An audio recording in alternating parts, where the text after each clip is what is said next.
Hey everyone, Marsh from Consequence here. We're going to be going over the third boss in the raid.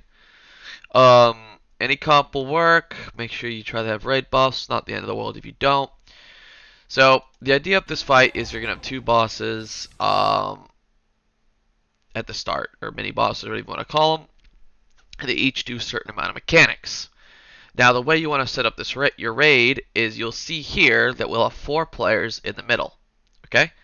So you want 2 even sides, and you probably want your win for your group on one side, coupled with all range, and then you want to be like as everyone else on the other side.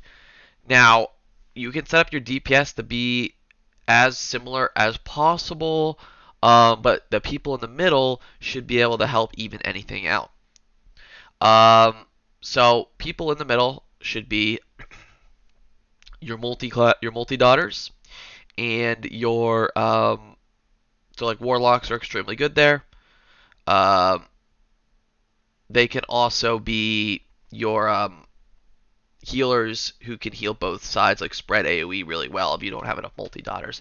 So I think in this setup we had Shadow Priest, 2 warlocks, um, and I think we ended up putting our Ellie Shaman there.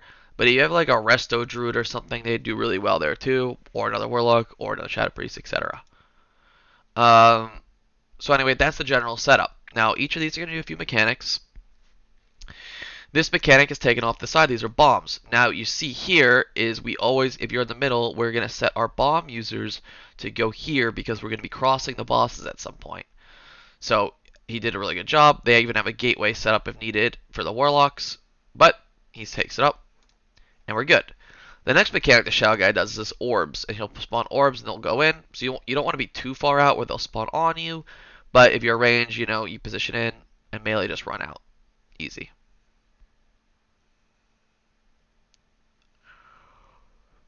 So right now the idea is that there's two mechanics I'd claim as the core mechanic or the big mechanic of these two ads. The first one you saw here, he casted it was the meteor for the fire ad, and then there's this runaway mechanic for the void ad, and they happen at the same time. So after the meteor goes off, the tanks switch the bosses. They just run over and taunt the other boss. Now, common wipes on this fight is melee DPS chasing the boss. Do not chase the bosses when you are swapping. You will die. When you clear on someone, you'll do an AoE splash. As you see, on the void side, they had the void, and on the fire side, they'll have a little fire over them. I don't have a POV of the fire side. We'll talk about it in a second. But if the melee chase, there's a chance that you're going to hit the tank, you're going to group up, and all the melee are going to die. So the call needs to be, meteor is coming, we're going to swap after, everyone pre-spread, and stationary position. Just do not move. Now, when the bosses are over, you'll see that he's applying the fire debuff as well as the purple debuff. So now you have the fire debuff and the purple debuff, but you can clear the debuff by touching someone on your side. So you see here, we're touch and see the little explosions? This is what you don't want to be hit with. Like, see how close they are?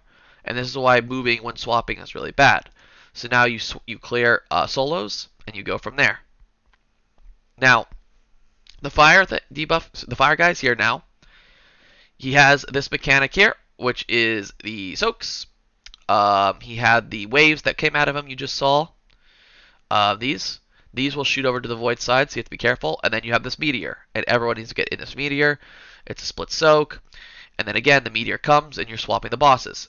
Now, notice how the purple side's doing a pretty good spreading out. The purple side adjusted, it's spreading out. They were together. And now they're switched, we're stabilized, and we're looking to clear.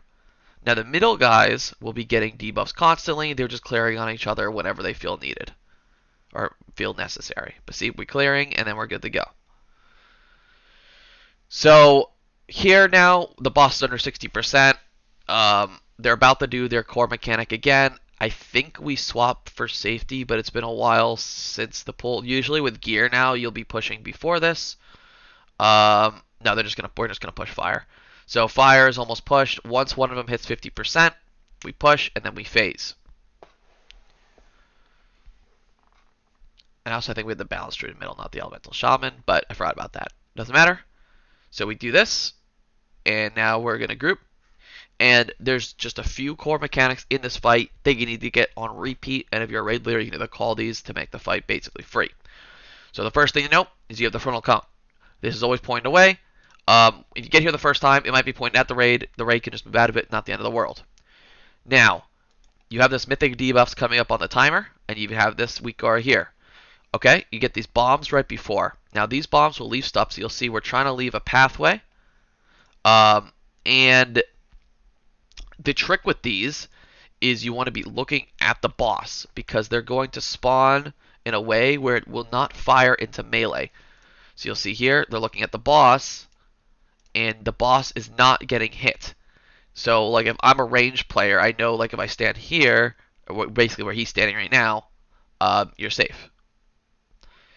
So, I think we only pulled this a few times, but huge mistake here.